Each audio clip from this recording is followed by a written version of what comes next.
Right. Hey, everybody. My name is Michelle. I use they, she pronouns. I'm the Chief Operating Officer at Women Engage. We're based in Atlanta, Georgia. And so our work is comprised of really bringing together the reproductive justice framework along with the reparations framework and providing education resources and legislative advocacy tools for that. In Georgia, we actually had a state bill that was similar to the HR 40 that would have created a commission to study reparations. Unfortunately, it didn't pass, so we're preparing to do some legislative pushing to get it reintroduced in the next session next year. We're currently drafting a white paper to talk about the nuances of expanding the scope of reparations beyond Black capitalism and introducing the reproductive justice framework. We also continuously ask about reparations during our canvassing operations, which we run about 3 times a year, collecting data and information and making reparations more of a conversation amongst folks so people can really see the reality that this is possible in our lifetime. And that it's like, yes, run me my check, but also like, let's develop these policies that are necessary to ensure that we increase the quality of lives that are needed for our folks in this country. And so really excited to continue to do that work. We're also doing some work around deep research, presenting at conferences, again, around these nuances about like just how impactful and how pervasive the impact of enslavement as well as institutionalized racism has been on so many aspects of our lives. Hi, everyone. My name is Wesley Cox, and I'm the Reparations Research Fellow at the African American Community Service Agency, which is in San Jose, California, Bay Area. I think a lot of our programming and work with reparations has been about education. We've done multiple programs. We did a program with Dr. Shirley Weber, who's the Secretary of State. She wrote AB 3121, which is the reparations bill in California. We've also met with Robin Ruth Simmons, who was the alderwoman who got reparations done in Evanston. I know it's debatable, but she came onto a panel as well. We have started a coalition in the last few months. So July is when we really kicked off our coalition. We started meetings. We've had 4 meetings this year, and then we're gonna start meeting again in the new year. We have 35 people on our mailing list, but about 10 to 20 come. So it's been actually really impactful, and we're going to start doing more reparations like campaigning and organizing in San Jose and Santa Clara County, basically in the new year, right? Because everyone just got elected, they're gonna take their oaths, and we're gonna start popping oaths on people. And then last but certainly not least, what's been really great is that we did a publication, which I'll drop in the chat, but we have an op-ed basically about reparations in the state of California. And yes, and shout out to Deidria. Hello. But I honestly really appreciate her. She's been so impactful, and she's been one of our main collaborators when it comes to our programming and our coalition. So I really appreciate her. But anyway, that's it. Thank you. I'm Maurice, he, him, his pronouns. I'm the operations coordinator with Equity and Transformation. And our work in reparations is led by our campaign, The Big Payback. It's to get comprehensive reparations for survivors of the war on drugs in Illinois. How we've done that work is really right now, similar to before me with Wesley, we're in the public education phase. So for the last year, we've tried to amass our base throughout Illinois with signatures, canvassing. We've gathered over 1,000 signatures for our petition between Chicago and Joliet with numerous events. And then this next year, we're looking to spread the campaign even further statewide. So that'll look like public education forums in about 15 cities, I think we mapped out throughout Illinois, so we could further build our base there, spread our curriculum around what reparations look like to us and what our campaign means. And then after this year of public education, the hopes is to take that base and then move policy. So we're able to head to Springfield with thousands of constituents from each of these different cities we've selected that have strongholds of people that are support reparations, and then we'll be able to move policy there. Go ahead. My name is Dania Davey. I'm the Director of Land Retention and Advocacy at the Federation of Southern Cooperatives Land Assistance Fund. We're a 55-year-old nonprofit cooperative association. Our membership primarily involves Black farmers, landowners, and cooperatives. And so our entry point is really re-engaging our civil rights foundation and making sure that our members through our Advocacy Institute are making that explicit connection between what's called heirs property, so land that's inherited through the generations without any estate administration, which results in a variety of legal challenges that has been a huge part of African American land loss. And that is an issue that seems to be gaining a lot of bipartisan support. And so next year, 2023, is the Farm Bill. The last Farm Bill was in 2018. So we're trying to build from some of that momentum that we generated in getting some legislation around heirs property landowners and their needs for clear title to be able to retain their land, but also the need for reparations in the form of land being returned to those that it's been stolen from, both if the family can be tracked down and then as a policy solution when it was occurring on broader scales along the coast and throughout the South in particular. So that's us. I'm Nikichi Taifa, Reparation Education Project. REP is a new organization with old roots. Our principals, myself, and REP program director are longstanding folk in the U.S. reparations movement.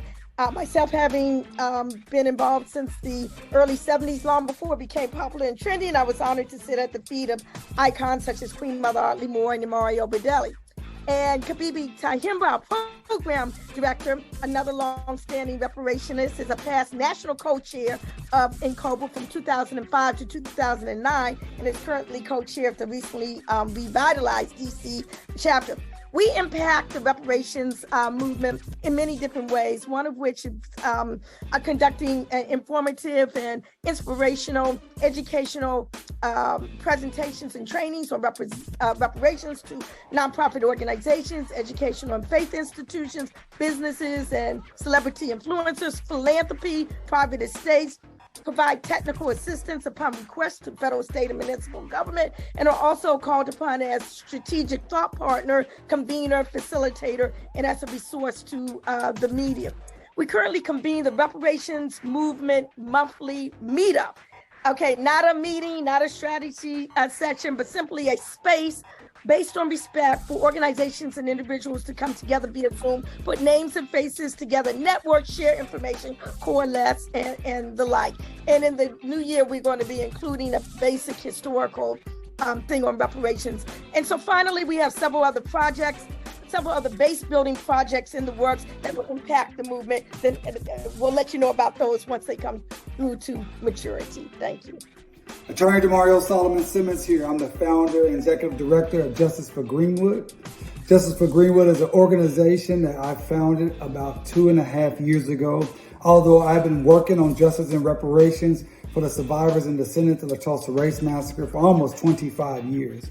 And Justice for Greenwood, our work, how it connects to the national reparations movement is very simple. Number one, I believe strongly that if we cannot get reparations for the largest act of domestic terrorism in the history of the United States, at least post-Civil War, a massacre that occurred that burnt down 40 blocks of a black community, a thriving black community, killed and or disappeared 1,000 to 3,000 black individuals from Greenwood in 1921, destroyed over 1,250 homes, destroyed over 200 businesses, and accounted for or caused conservatively $200 million in property damage alone. We have pictures of this devastation. We have video of this devastation. We have hundreds of insurance claims that were filed of this massacre, and we have hundreds of eyewitness reports. And we have 3 living survivors.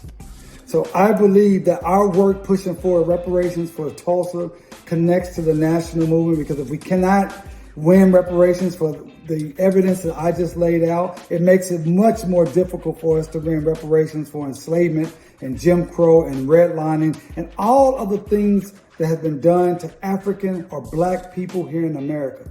But the good news is we will win reparations here for the Tulsa, related to the Tulsa massacre. We will use this as a launching point, a jumping off point for reparations nationally. We have been able to galvanize and work with partners throughout this nation, all across government and corporations and activists and academics and attorneys and philanthropic organizations who are supporting not only our work for Tulsa and the survivors throughout the Greenwood diaspora throughout the nation, but also understanding how we work together. We use tactics and campaigns and coalitions and strategies and themes that cut across and is bigger than Greenwood, but also can be tested here in Greenwood with our very specific case related to the Tulsa Race Massacre.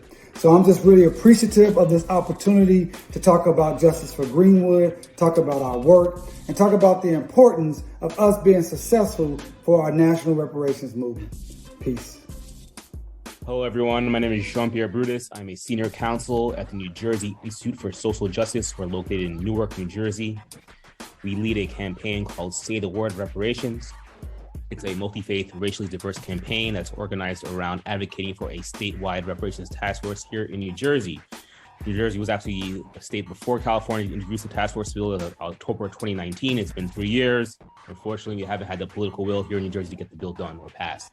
So recently, the Institute, we hosted a reparations task force briefing for the whole New Jersey legislature in October. We had 2 historians of slavery speak about slavery in New Jersey. We had the chair of the California Reparations Task Force, and then we had a former state senator give a perspective as a Jewish woman about her support for the Reparations Task Force bill. On December 15th, we'll be holding a lobby day in Trenton, the capital of New Jersey, where our supporters, our members will be wearing t-shirts and we'll be going up to legislators. 19 of the 20 members of the Legislative Black Caucus support the bill. Our primary sponsor is the chair of the Legislative Black Caucus. The sole member of the Legislative Black Caucus who doesn't currently support the bill but is open to it is a Black Republican. I met with him twice. He's asked me unprompted to meet with the Republican leadership, so that will be happening next week. We'll be meeting with Republican leadership about this bill, so we'll see where that goes. And yeah, we're advocating. We'll also be producing an explainer video that will be 3 minutes long that will explain to people in New Jersey the history of New Jersey with slavery. New Jersey as a slave state. It was the last state in the North to abolish slavery and only adopted the 13th Amendment after it had been ratified by the federal government. So we'll explain that in an explainer video. It'll be animated. There'll be music. It'll also be closed captioned so people can read it when they're on the subway, or it'll be chopped up so it'll be on TikTok or Snapchat, YouTube, things like that. We get to meet people where they're at. And yeah, we're continuing to expand our coalition, meeting with the Divine Nine, with labor, other groups. The NJ Faith Allies for New Jersey are the engine of our organization. The Faith Allies are key to that.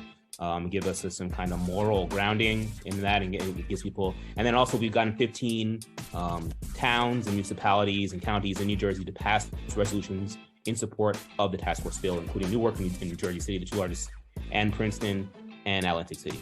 And that's it. Thanks. I'm Patrice Sulton from DC Justice Lab in Washington, DC, and we're working to change not only policies here, but how policymaking happens. And so one thing we're excited to do as we reach for a reparations fund and task force in the upcoming year is to make sure that the statutes are informed by and led by people who are directly impacted at every single phase. And we're really excited to be part of this national collective of people who have ideas that are just incredibly creative and innovative, and hope that we can bring to that space our expertise in the law and statutory drafting. And just really, really thankful to be here. So thanks again. Hi, everyone. My name is Erin Barksdale, and I work for the Racial Justice Coalition of Asheville. Some of you guys may know the executive director, Rob Thomas, who I feel very honored to get to work with. And I also feel very honored to be on this call with so many amazing, influential people. So thank you so much for having me. Our main initiative right now is called our Every Black Voice campaign, which is a community partnered effort to create and advance equitable solutions regarding structural racism and disparities with a focus on reparations. We believe that deep community engagement begins with cultivating authentic relationships and inspiring Black joy. And one of the main things that we're trying to do is actually go out into community, be face-to-face, have community events, and get real input and feedback on what the reparations resolutions of Asheville and Buncombe County should look like. So in the summer of 2020, Asheville City and Buncombe County past reparations resolutions. So it's been a minute since that happened, and they've been working through a 3-phase process. The first part of that was truth telling. The second part of that was creating the Reparations Commission. And then now we're in the part where they're actually coming up with recommendations to make to the city and the county.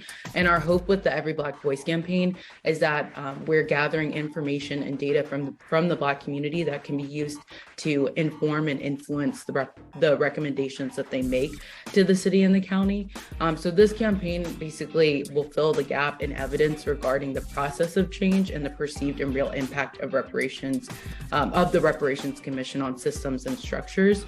So we're going to be putting out at some point regular reports based off of our information that we've gathered. So I'll definitely share that with this group once we have those ready and once we're publishing them.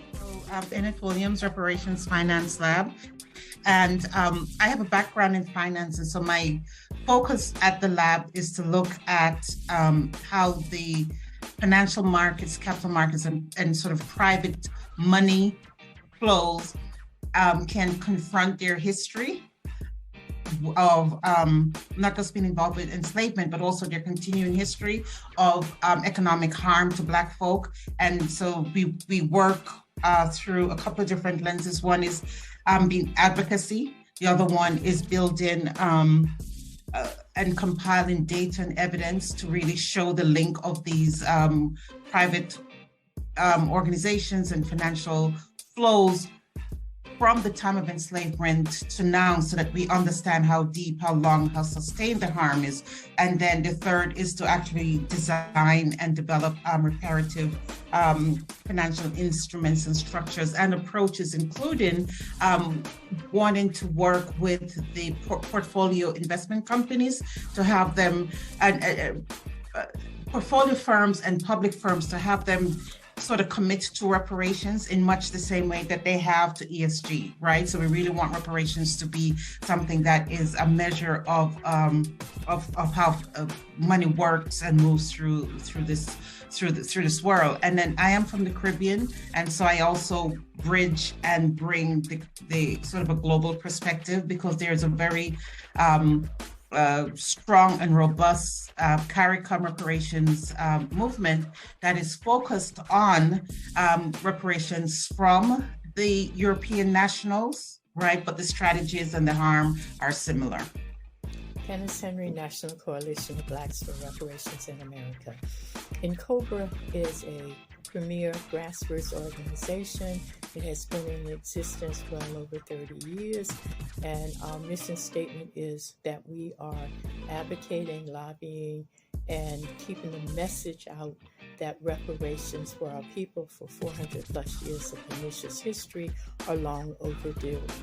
The tools that we use have been as a result of the monies we have received from membership dues, the monies we receive from donors and well-wishers, but mostly monies that come from our pockets.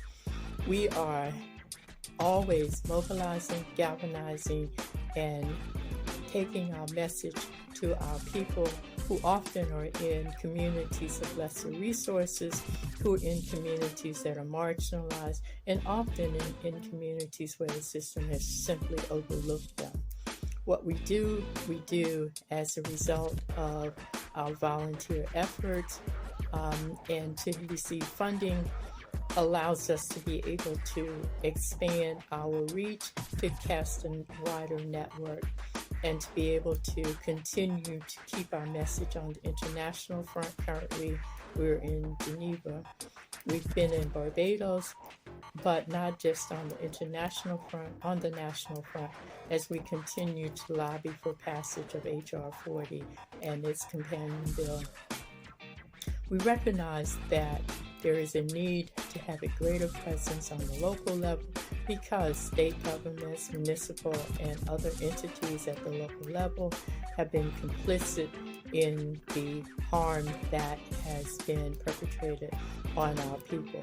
Therefore, we are using the grants that we get, and we are most appreciative of, to further support our boots on the ground efforts and to be able to have one-on-one conversations with our communities, to have town hall meetings, to be able to generate literature and materials that specifically address the issue of what are reparations. Reparations is more than just a paycheck.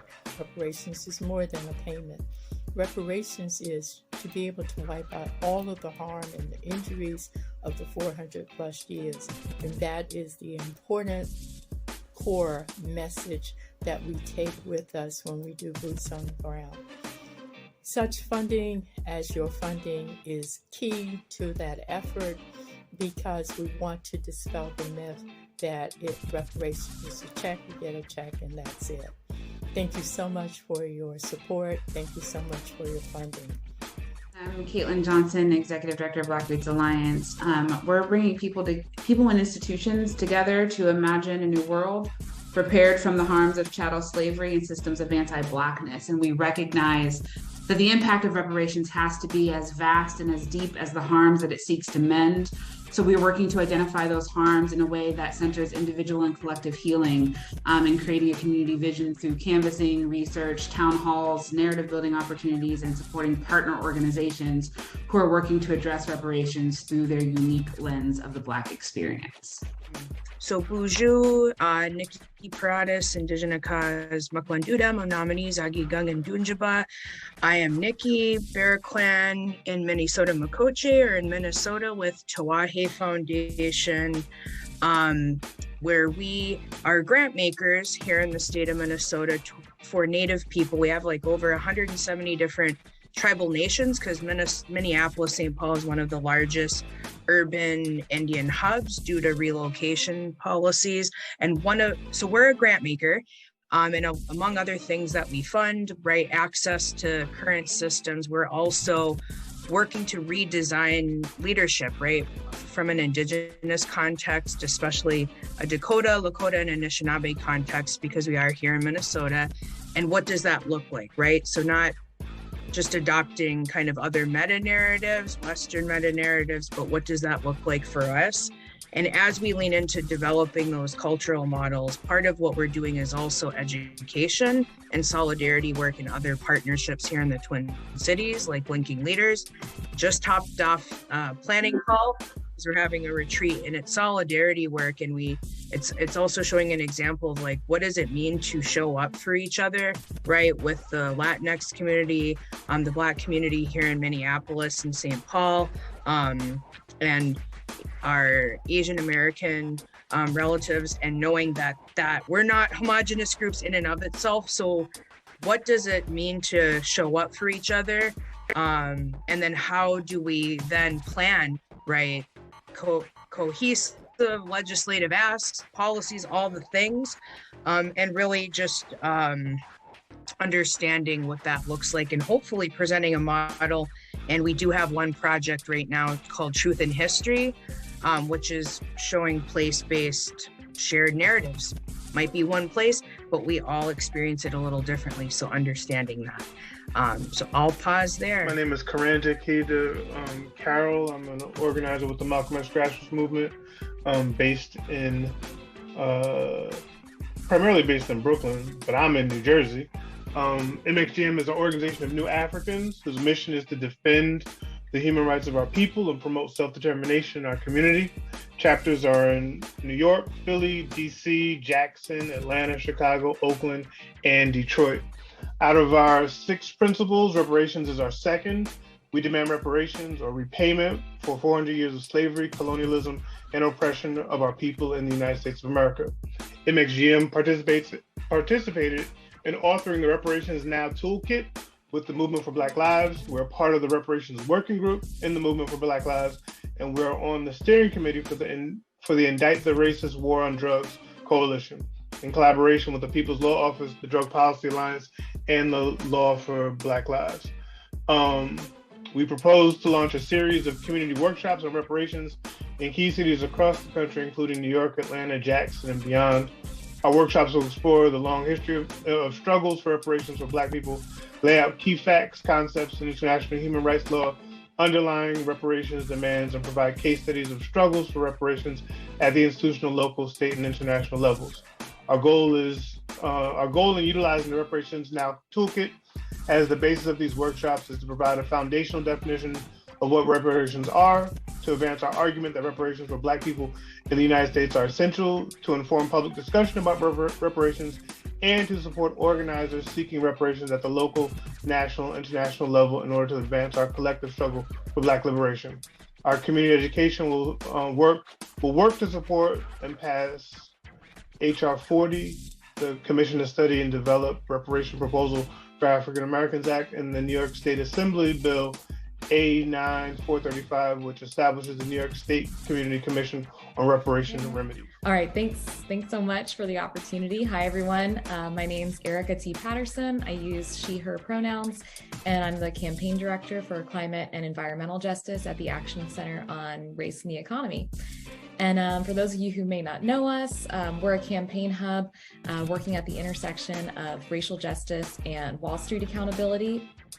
So we collaborate with BIPOC-led and frontline organizations to build out campaigns and directly challenge corporate and financial institutions that are harming our communities.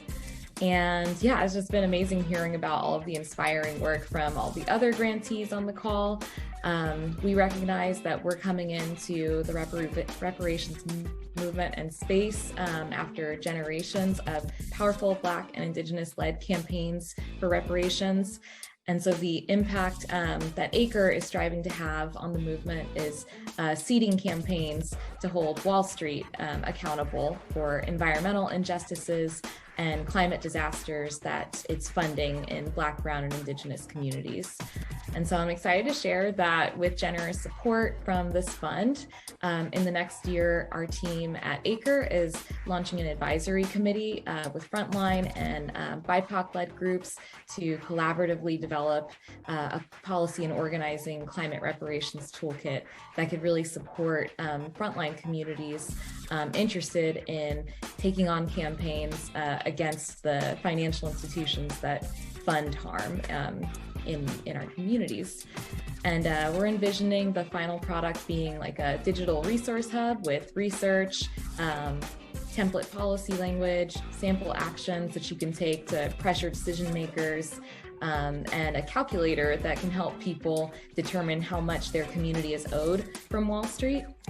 And we're also gearing up to launch a campaign on one of the top US banks that we know is financing toxic fossil fuel projects in communities from the Gulf to Alaska. And yeah, this campaign is going to include demands for reparations that are co-developed with directly impacted communities that this bank has been polluting in. And yeah, I'm sorry, before I hand the mic back, I'll quickly share that the impact we believe we're already having this year is our research team developed something that I think could really complement the research project that Edgar mentioned earlier. Our team has prepared a reparations database that tracks past and ongoing reparations projects from across the US and around the globe. I think it's a great start to this resource, right, where we can see the different kinds of mechanisms and demands that communities have had success in demanding reparations for. So yeah, I'll try to keep it under 3 minutes and pass it back to you, Kwesi. Thanks so much.